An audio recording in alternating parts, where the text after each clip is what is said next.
Okay, I'm really happy to be here. We're with my good friends Brad and Gary and Michael, and appreciate their patience with me as we figure out the technical aspects of this interview. But this is not the first time we've tried this. We're doing this again. But let's start with you, Brad. Give us a little background about yourself and the person that you lost.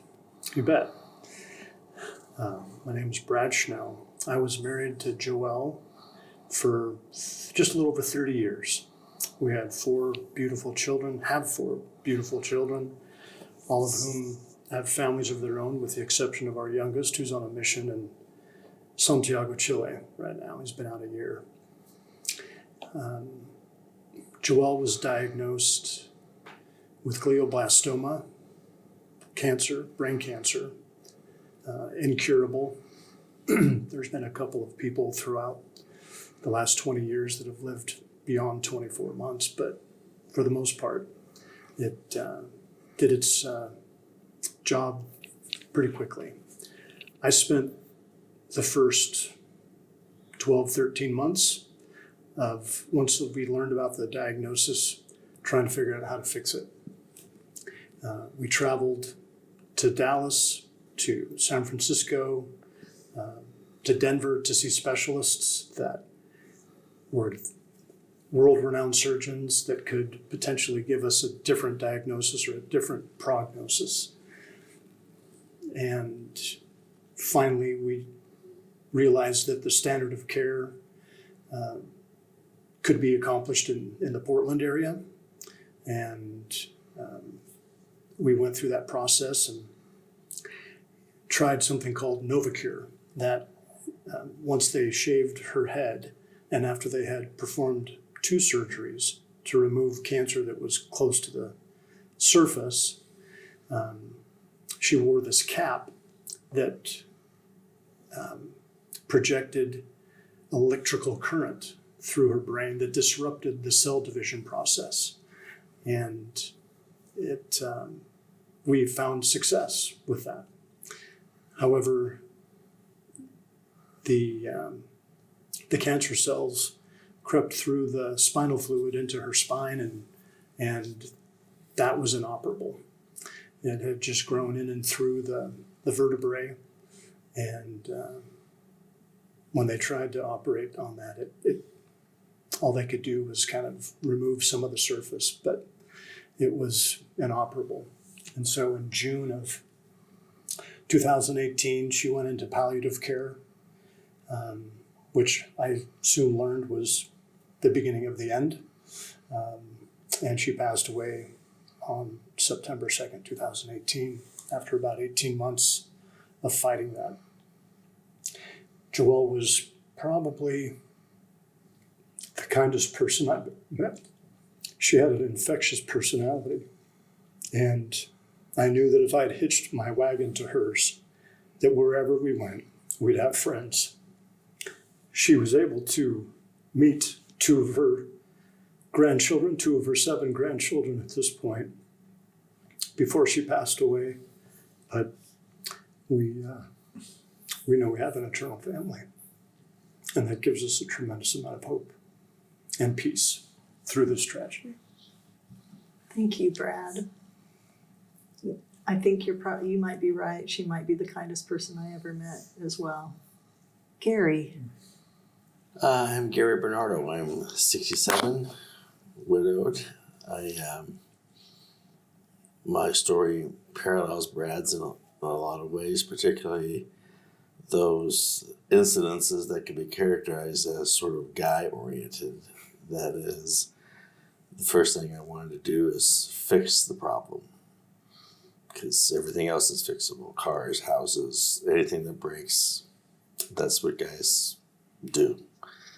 Fix things. And she was diagnosed with cholangiocarcinoma, which was cancer of the bile ducts, in April of 2019.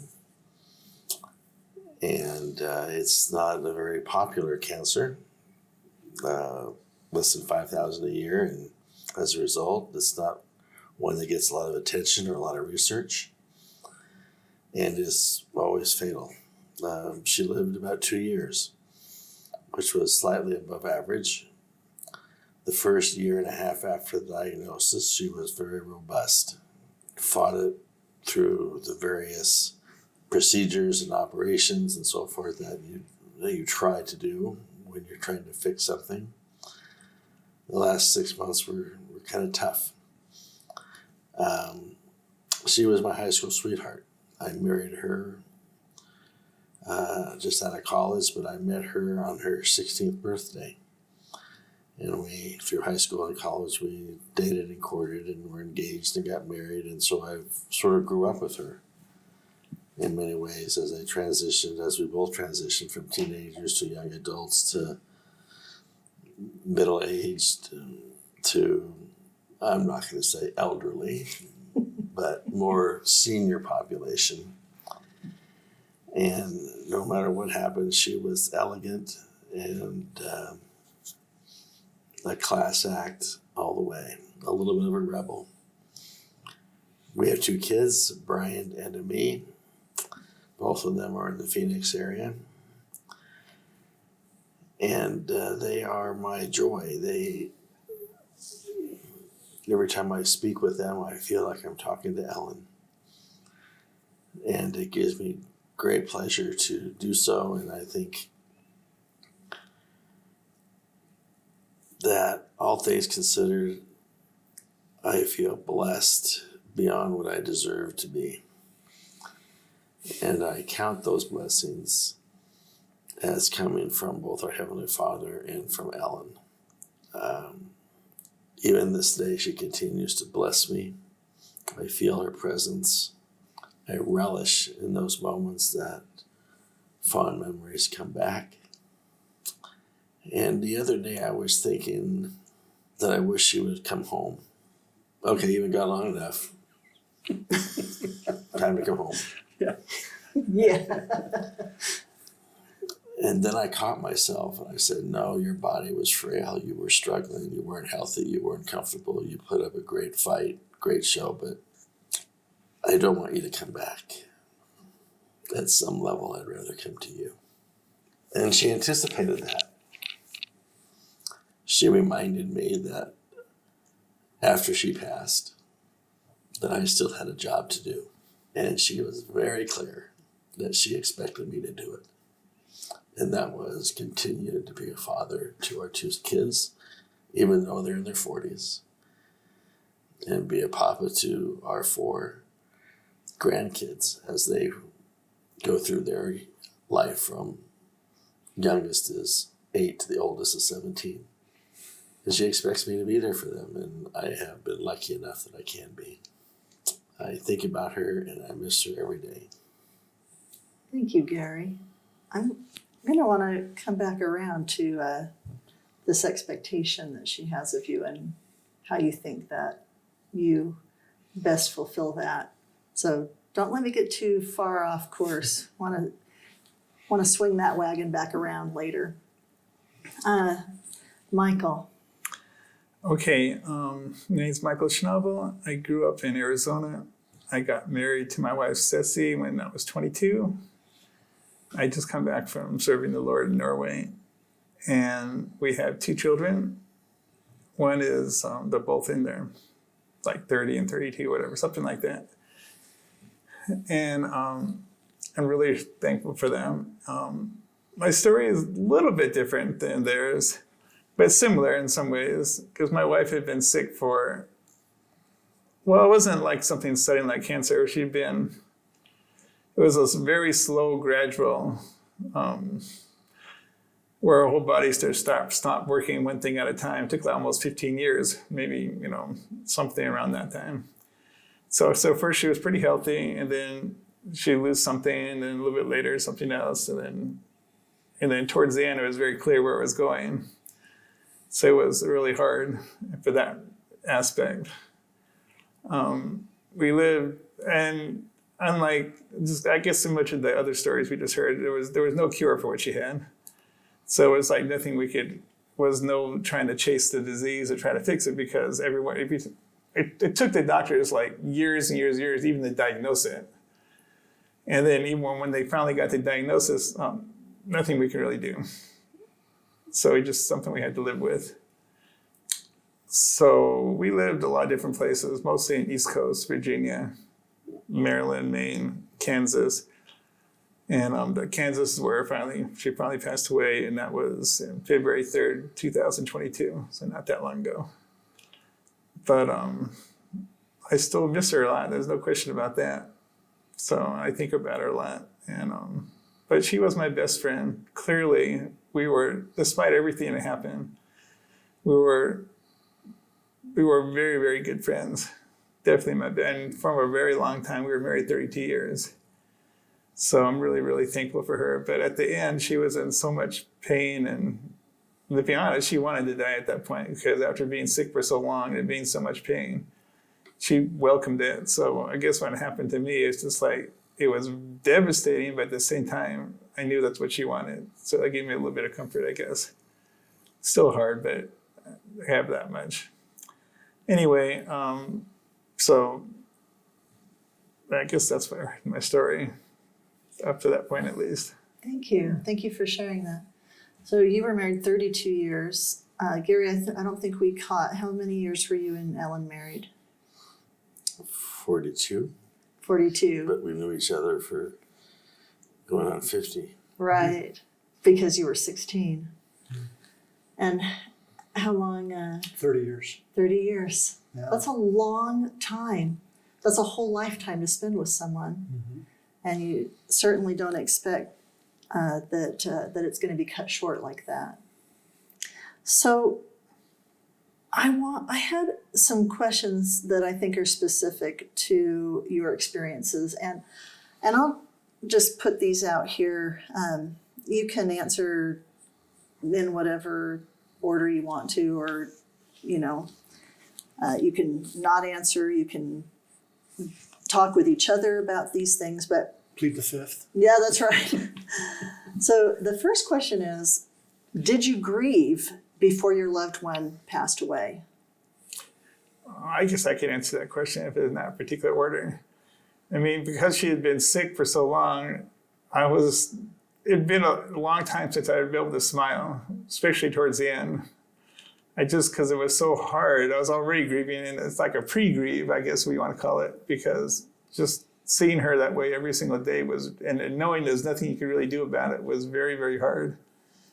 So I guess that's a way of grieving. Do you think that was affected by the fact that there was no cure? Yeah. Because, I mean, what I really, really wanted was for her just to get better. But I knew that wasn't like a possibility. So that's why we knew she was going to die. I mean, she had a lot of blessings, spiritual blessings from God, where we both knew it was going to happen. So it was not like, it wasn't a surprise. It was still devastating, but it was definitely not a surprise when it happened. I don't think I would say I was grieving before she passed. I was caught up in the moment trying to be a caregiver and do the things I was supposed to do, wanted to do, and as well as try to uplift her and enrich her life to the extent that I could.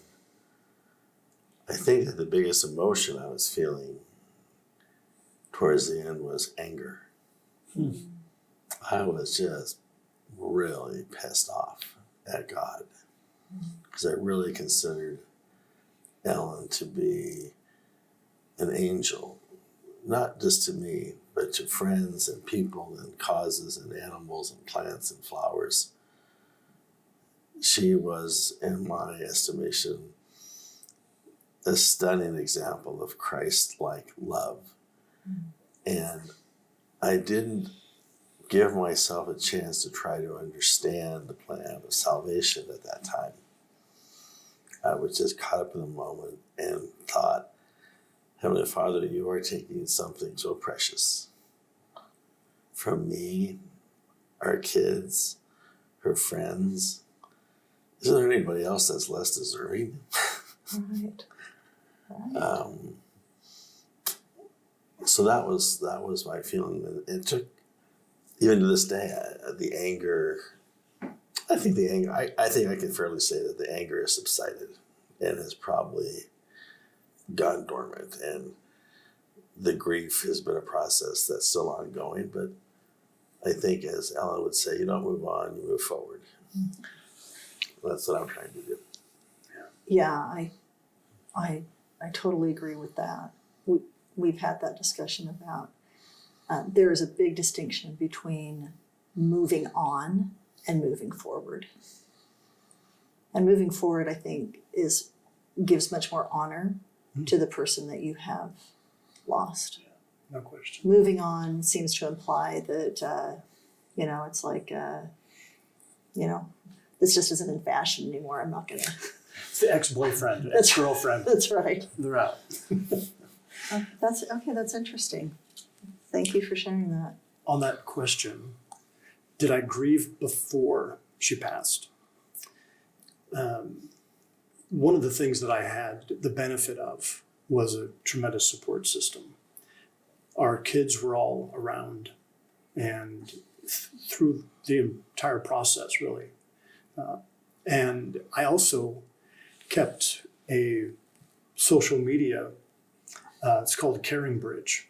And on a weekly basis, I would give an update in this social media platform about everything we did, every appointment we went to, the discussions with the doctors, how we were tackling this problem. As Gary kind of alluded to, the guy perspective, we were trying to fix it. And that's kind of, I think I used that social media platform as a way to cope with the grief that I was experiencing, and used that because there was give and take.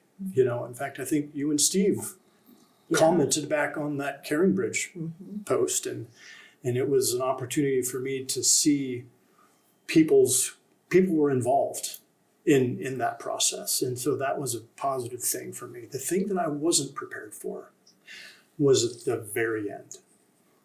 Because like Gary, I was a caretaker. For the last 2.5, 3 months, I was administering heavy doses of narcotics to keep the pain at ease. And there was open sores, not sores, but open places where on her spine where they had performed surgery that never closed up.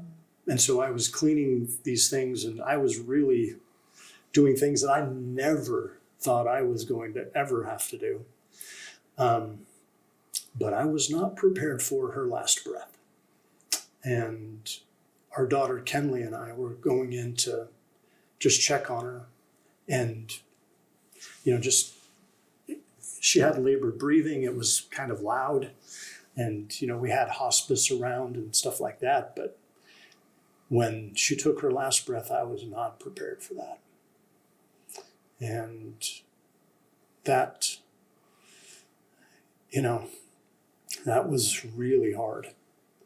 And it's interesting. I think one of the ways, and I don't know if this is a question you have later, but the only way I was able to get through, well, you have a question about grieving later, but this is before. But I wasn't prepared for that last component. That was extremely difficult. And, I think there's nothing that really can prepare you for that. Thank you for sharing that. That's a very intimate memory. I was widowed after about 25 years of marriage, and my husband had also been widowed. So when we met, he had been widowed, and he was a physician. And one thing that I thought was very interesting was that he said, even as a physician, because his wife died of leukemia, and so they'd had this battle for about 1.5 years. And he said, even as a physician, it wasn't until like the last 12 hours of her life when it became very clear that she wasn't going to bounce back this time. even with the knowledge that he had and with all the experiences that he had had being with a patient at their end of life, he mentioned how surprised he was. It was unexpected to him up until almost the very last. At some point, because of his training, he knew that she wasn't going to survive. But that's an interesting perspective. I think that's a really common perspective, but I know, Michael, your experience was different. Well, I just wanted to comment because even though I knew she was going to die at some point, it was still a shock when it actually happened. It's just, she was relatively okay the day before, and then the next day she dies. So but it was still a huge, huge shock. I was just like totally, I don't know, it fell apart just that for a while.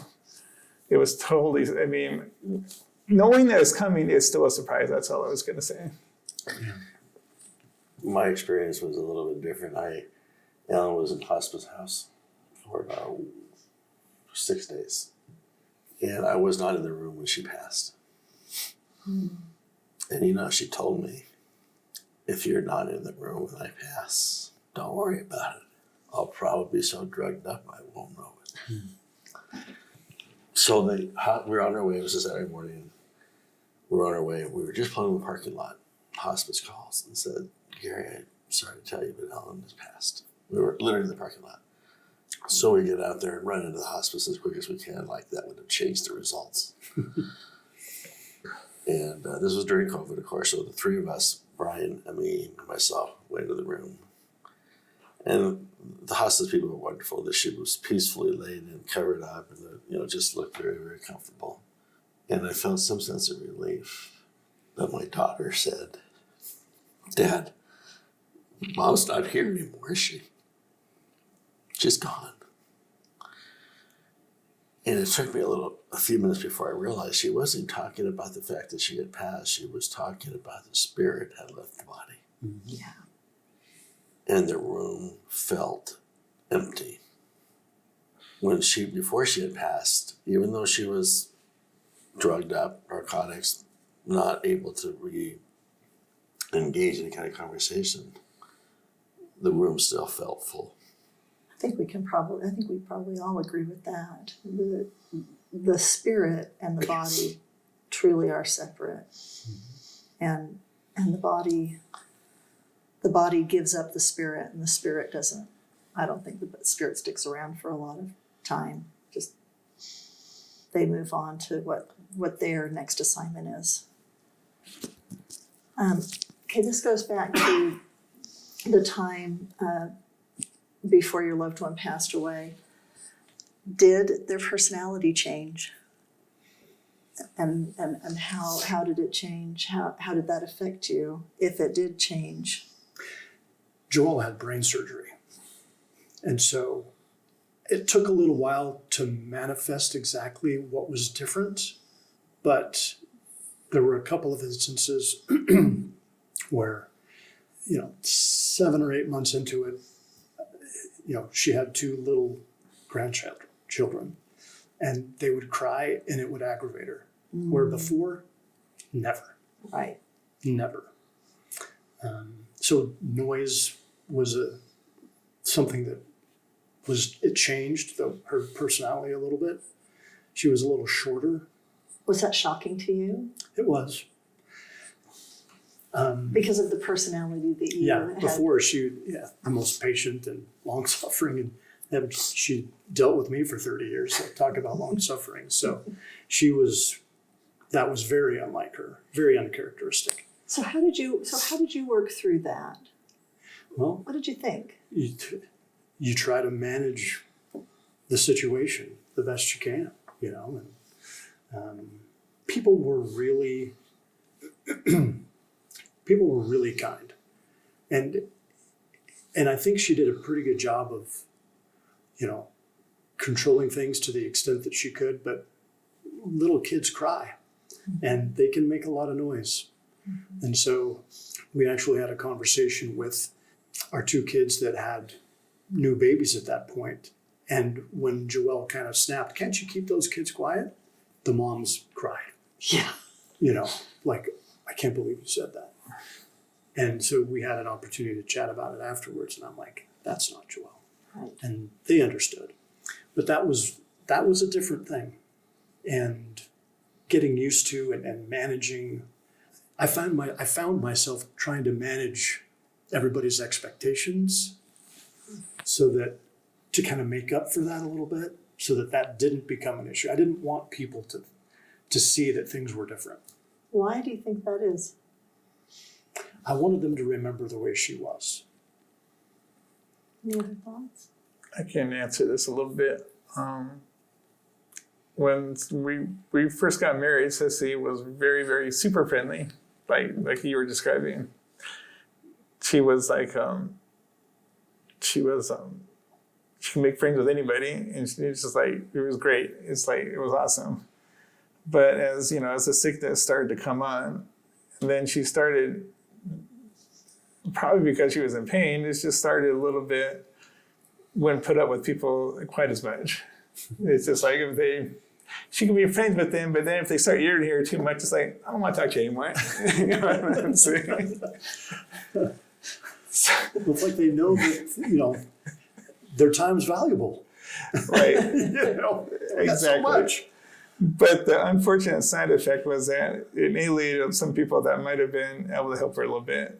So, I mean, even to me to some extent, but then I guess towards the end, she finally came to realize it's like, we don't have that much time left. Let's just get over it and just be the best friends we can. So I really appreciate that about her.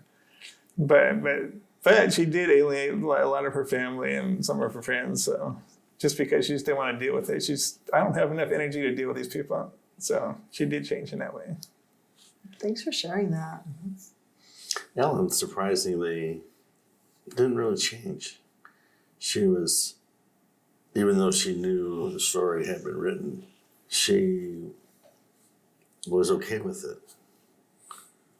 Didn't look forward to it, but she, to the end, continued to be upbeat as much as her energy would allow, loving. And I totally get what Brad and what Michael both said, but we were fortunate that, for whatever reason, that was it was interesting. They kept asking her if she was in pain, and she never was. That is interesting. And you had mentioned earlier that for about the first year and a half, there wasn't a visible difference. So what Brad and Michael experienced seems consistent with the fact that both of your wives were in extreme pain and had very, very big, changes to what their daily routine was able to be and that kind of thing.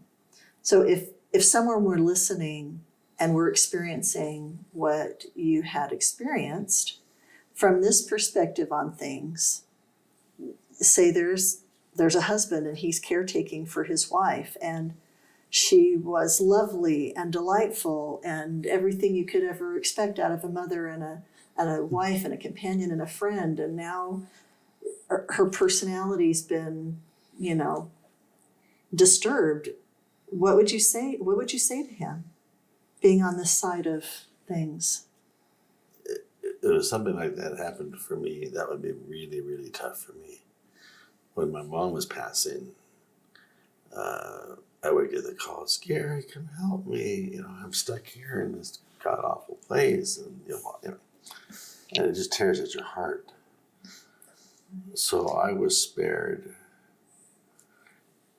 enormous amount of grief because Ellen continued to the end to be essentially normal in her demeanor, her attitude, her humor. Yeah. Certainly subdued, but I was taking care of the person I loved. I was not taking care of the person I didn't recognize. Just something that got me through. I mean, even before till now, is just I just had to remind myself, keep the eternal perspective, is that she may be sick now, but I mean, I very, very, very strongly believe in the resurrection and that we're all going to live again afterwards. So it's just, do you want, and that we'll be married again? Well, we still are married. We'll still continue to be married. So the point I'm trying to say is, I can go through, even if it's a few years right now of this, because I know the sickness is causing it. I can get through it because I'd rather go through that hardship for a few years now and have eternity later to be with her when she's not like that. And it was worth the sacrifice for that eternity later on. So that gave me a lot of perspective in dealing with it, and just like whatever it is. And there's a lot of stuff I had to do to care for her as well. It's just, I mean, she probably wasn't as bad as those other two wives, but she still needs some care. And it just needed the perspective helped a lot. Just keep that proper perspective. Jesus did get resurrected. We're going to be resurrected. We're going to be together. And that helped a lot. Thank you, Michael. You know, Joelle was the first 12 to 14 months, everything was normal. She would go for walks every day. She would do all those things that, you know, she did before. It's just, you know, slowly those things changed. And it was only a few months before those grandkids had been born, and it was close to the end. Most people couldn't tell that there was a difference until, you know, the whole palliative care thing started to happen, and she did hospice at home. But the thing that, and it just this past weekend at General Conference, it sunk in my head is think celestial. Mm-hmm. You know, that's how I had to look at it. That sounds very much like what Michael was saying. Yeah. Eternal perspective. Yeah. Thinking celestial. I think that's excellent. And honestly, anyone who is thinking celestially or with an eternal perspective, who is outside of the situation, is going to have that same compassion. And so they're not going to feel a need for the spouse or the children to manage the person or the situation, because they're also coming from a place of compassion and kindness, I would say.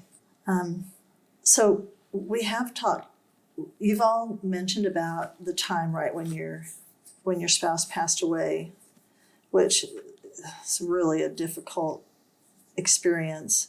What was your experience in those early days and weeks?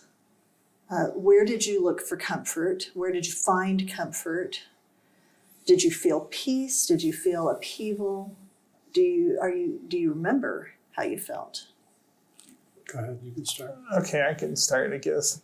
Well, obviously, I was very, very, very, very tough. I didn't have a ton of support from the church, which was partially my fault because I wasn't very outgoing and making lots of friends and stuff like that.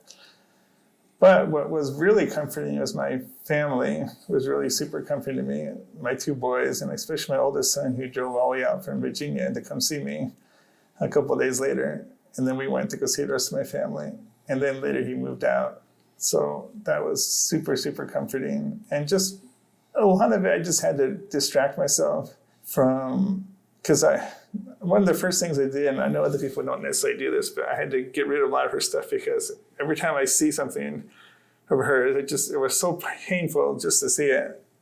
So I didn't get rid of everything, obviously, but it's just like most of her clothes, and she had a lot of like things where people are disabled, like her wheelchairs and stuff like that. And it's like, I don't need to see this wheelchair. This is just too much of a reminder. Yeah. Things like that. It was just my perspective.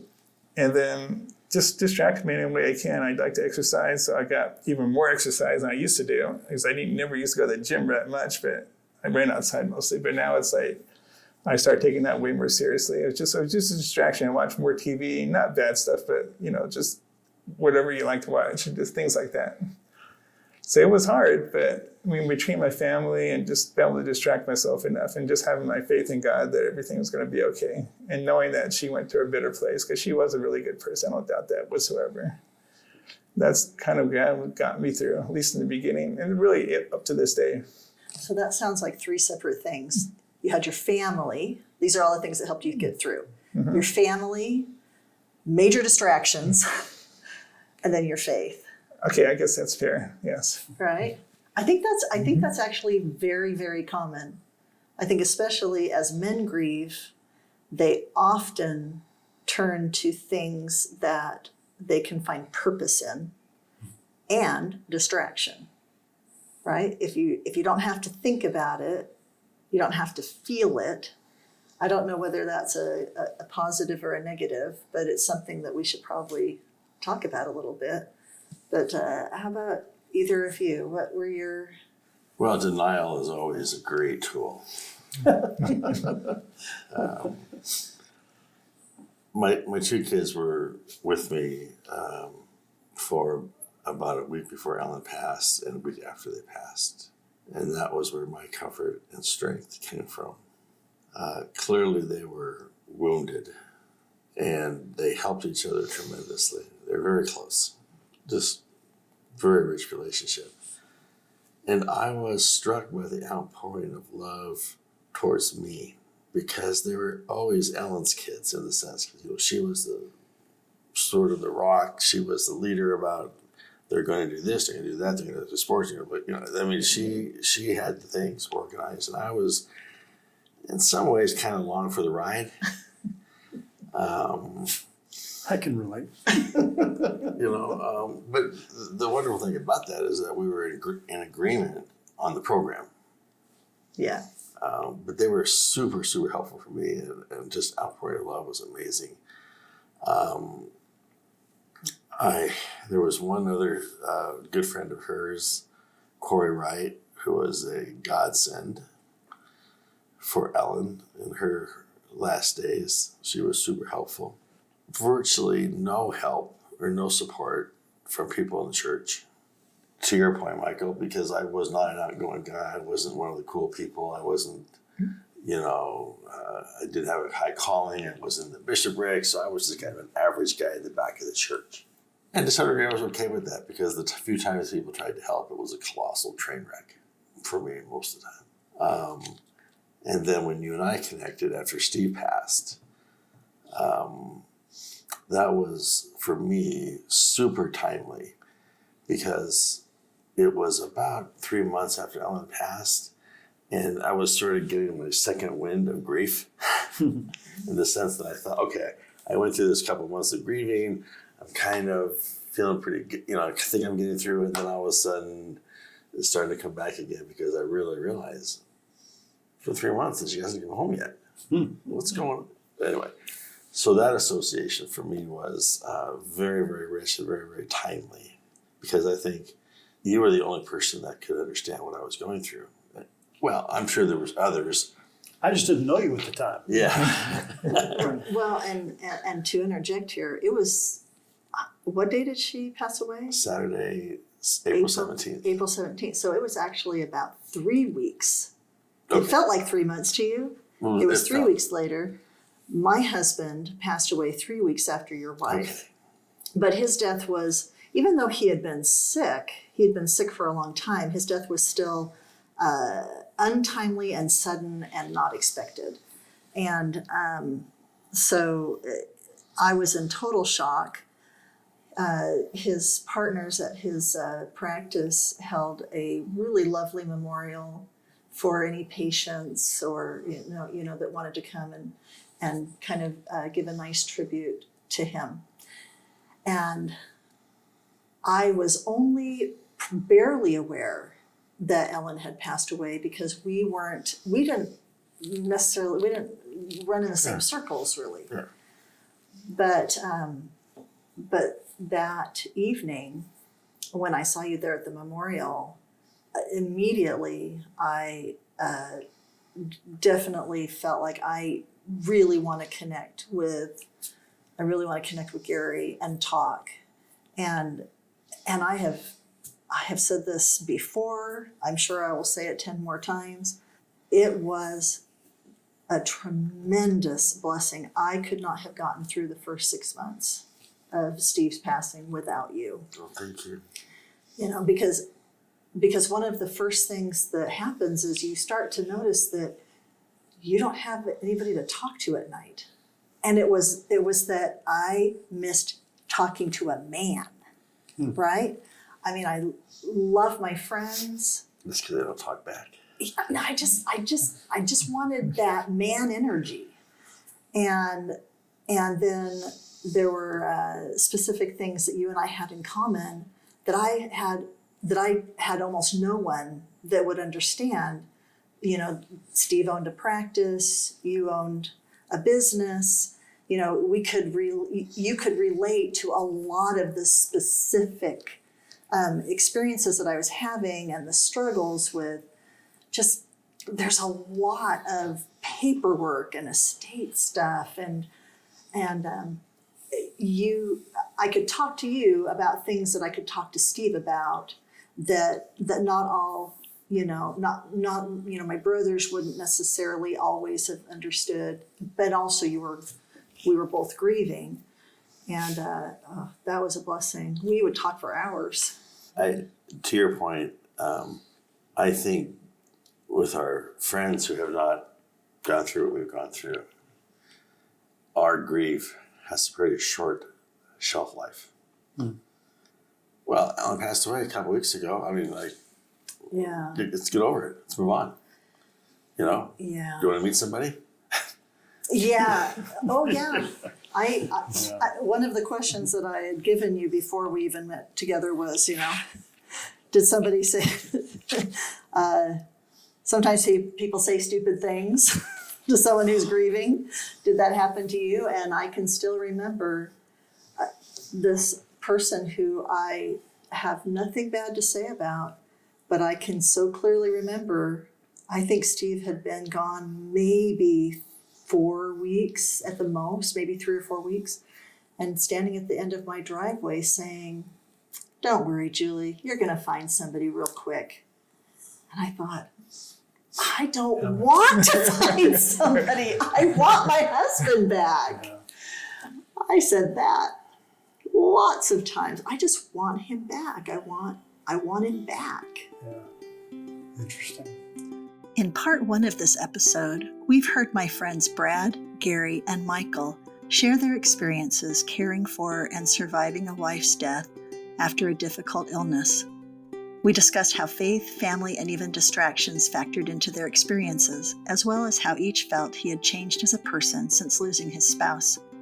We've also heard examples of things said that can be unintentionally hurtful to someone who has recently lost a spouse. In part 2, we'll continue this discussion. You'll hear about some very special experiences that reinforce our understanding that our loved ones who have passed on are truly never very far away from us, specific ways that family and friends rallied around these good men, and how their faith in Jesus Christ has helped them manage their grief.